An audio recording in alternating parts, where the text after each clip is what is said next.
Order ko na ibibigay sa ating pinsan na nagba-barbershop. Meron na kasi siyang barbershop. Ayan na siya. Ayan, no. Look at the design. Oh. Shanks and Lopi. Straw Hat Crew. Diba? Maganda.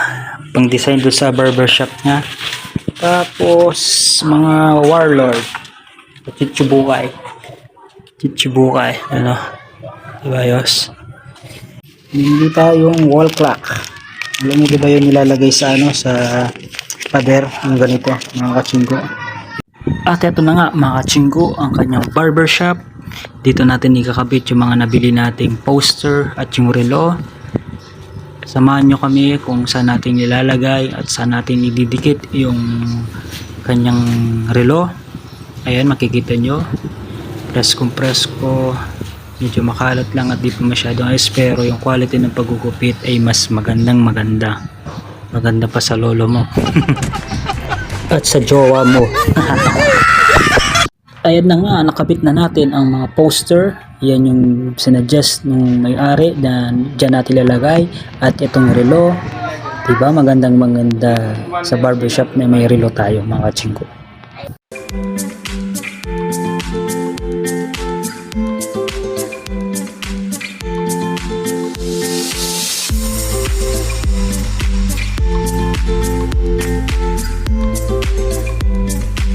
Ayan na mga kachingko, ayan yung mga gamit niya, halos kompleto, kaya na sure mga kachingko na magiging gwapo kayo, parang kayo si Coco Martin at Daniel Padilla ng Tarlac. At kung nanonood pa rin kayo hanggang ngayon mga kachingko, paki-follow and share na lang din at comment, dahil sa mga mag-share at magko-comment ay malilibre ko na sila ng gupit. Magmimili ako ng 4 do sa mga lucky winners. Ipakita nyo lang sa akin na nag-follow and share kayo mga kachingko, dahil 4 ang kukunin natin, okay?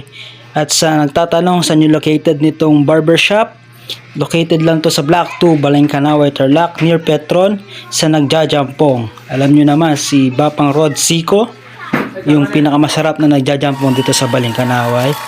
Ulitin ko mga kachingko, share, like, and follow. Sa mga mananalo, mamimili ako. Sa nagtatanong magkano, 50 pesos lang po ang gupit with free jampong. Di joke lang. So yun, punta na kayo. Open to. Okay. Kaya tara na kay Alvin Barbershop.